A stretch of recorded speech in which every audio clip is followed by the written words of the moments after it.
और जो एबीपीएम को है, अगर आपने किसी बीओ का चार्ज लिया है, आपका भी मतलब एबीपीएम का भी सैलरी मिलेगा और बीपीएम का भी सैलरी मिलेगा। नमस्कार दोस्तों, मेरा नाम है पंकज और आप देख रहे हैं अपना YouTube channel MR Indian GDS. तो आज के इस वीडियो में मैं आपको डिपार्टमेंट ऑफ पोस्ट के जो न्यू है, जो जड़ है, वो जीडीएस है। और जीडीएस में 3 पोस्ट होती है। एक होता है एबीपीएम, दूसरा होता है बीपीएम और तीसरा होता है डाक सेवक। एबीपीएम यानी असिस्टेंट ब्रांच पोस्ट मास्टर और बीपीएम यानी ब्रांच पोस्ट मास्टर और डाक सेवक यानी जो डाक सेवक यानी लिखा ही है, डाक नाम में ही डाक को लाना और डाक बीओ में देना। तो इसका काम बहुत ही सिंपल है, काम भी आपको पता चल गया। तो सबसे पहले बात करते हैं एबीपीएम की। जो एबीपीएम होता है उसको क्या काम करना पड़ता है, उसका सैलरी कितना होता है और वर्कलोड कितना होता है बीपीएम के ऊपर, और बीपीएम की सैलरी क्या होती है, आप बीपीएम कैसे बन सकते हैं, या फिर डाक सेवक जिसको आप एबीपीएम ही बोल सकते हैं। तो सबसे पहले बात करते हैं एबीपीएम की। तो एबीपीएम का काम होता है ऑफिस में जो भी डाक आती है, ठीक है, ऑफिस मेनली ऑफिस जहाँ पे आपका बड़ा बीओ है और फिर वहाँ से छोटे छोटे बीओ है, यानी छोटे छोटे ऑफिस है, क्योंकि हर गांव में अभी ऑफिस होने लगे हैं, पोस्ट ऑफिस बनने लगे हैं। तो जो मेन ऑफिस है उसमें जो है एबीपीएम जाएगा और आपका जो डाक है, जो भी लेटर वगैरह की बैग है, वो लेके एबीपीएम आएगा। मेनली यही काम होता है।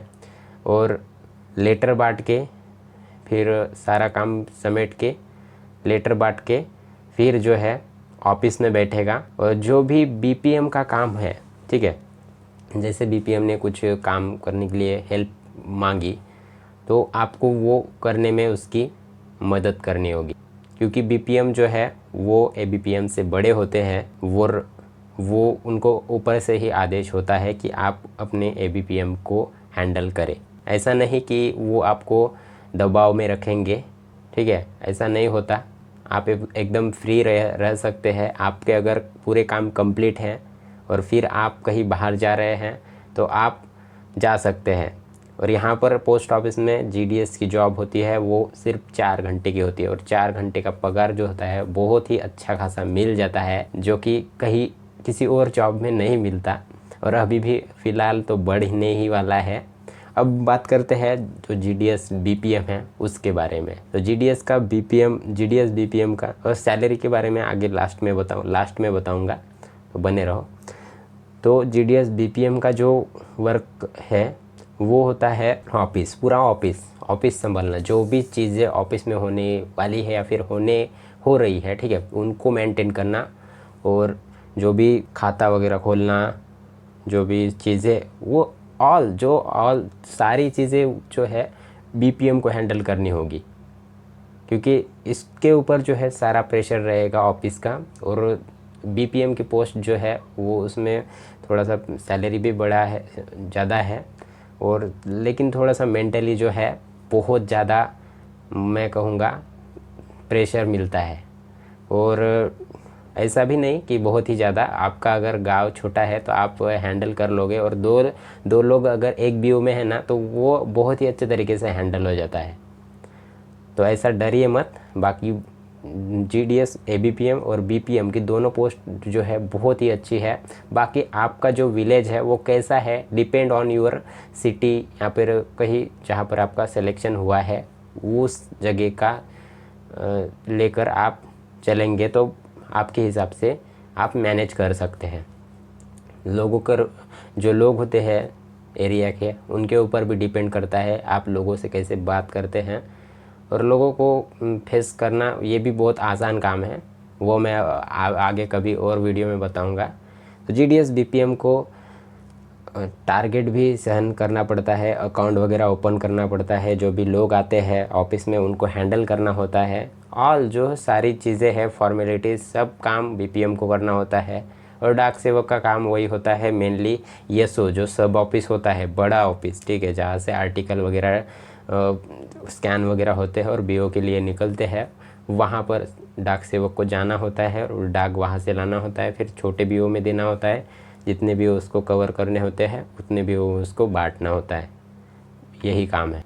और सैलरी की बात करूँ तो जो एबीपीएम है अभी हाल ही फ़िलहाल में जिसका सैलरी है वो 15,000 के से ग्रॉस हो चुका है, मतलब क्रॉस हो चुका है, ठीक है, ज़्यादा हो चुका है। अगर आप कोई ऑफिस में और भी काम करते हैं, जैसे बीपीएम को कुछ कामों में हेल्प करना, जैसे कि अकाउंट वगैरह ओपन करना, आईपीपीबी वगैरह, कार्ड वगैरह वाला, तो उसमें जो है इंसेंटिव मिलता है, तो वो भी आप कमा सकते हैं। बाकी बीपीएम को तो भाई बहुत अच्छा पैकेज मिलता है, ऐसा नहीं कि एबीपीएम को नहीं मिलता, मैं आगे बताऊंगा। तो एबीपीएम को 15,000 मिलता ही है। बाकी जो बीपीएम का है वो 17 से 18, ठीक है, 17 से 18,000। और अभी तो बढ़ चुका है, ठीक है, अभी बढ़ गया है, 18 मिल रहा है, ठीक है। उसमें आपका जो कट वगैरह होता है, आप पॉलिसी वगैरह निकालते हैं अपनी खुद के लिए, जो निकालते हैं, तो वो बात की बात होती है। बाकी आपका इतना ही पेमेंट मिलता है। और जो एबीपीएम को है, अगर आपने किसी बीओ का चार्ज लिया है, ठीक है, अगर कोई बीओ में आपको चार्ज मिला है बीपीएम के काम के ऊपर, डिपेंड ऑन वहाँ के वर्कलोड पे, ठीक है, तो आपको जो है आपका भी मतलब एबीपीएम का भी सैलरी मिलेगा और बीपीएम का भी सैलरी मिलेगा, ठीक है। मतलब पूरा नहीं, जो एक्स्ट्रा 2,000 या 3,000 मिलता है वो यहाँ पर आपको एबीपीएम को मिलेगा, ठीक है। उसको बोलते हैं कंबाइंड ड्यूटी, ठीक है, कंबाइंड ड्यूटी, जहाँ पर आपको एबीपीएम को चार्ज दिया जाता है बीपीएम का, और वैसे काम होता है। तो 3,000 मान के चले तो 15, 16, 17, 18,000 यहाँ पर एबीपीएम को भी मिल सकता है। बाकी आप इंसेंटिव वगैरह कमा सकते हैं, बहुत ही अच्छी जॉब है, ठीक है। और आप पढ़ाई वगैरह भी कर सकते हैं। बाकी बहुत ज़्यादा गर्मी हो रही है, तो मुझे उम्मीद है कि आपको थोड़ा बहुत समझ आया होगा। मैं और आगे अच्छे तरीके से एक्सप्लेन करना चाहूँगा आपको किसी और नए वीडियो में, और आपको सैलरी स्लिप भी दिखाऊंगा। आप अगर बोलोगे कमेंट में कि सैलरी स्लिप दिखाओ एबीपीएम बीपीएम की, तो मैं वो भी दिखाऊंगा। बस आप वीडियो को और चैनल को सपोर्ट ज़रूर से कीजिएगा। तो चलिए मिलते हैं नेक्स्ट वीडियो में, तब तक के लिए जय हिंद, वंदे मातरम, बाय बाय।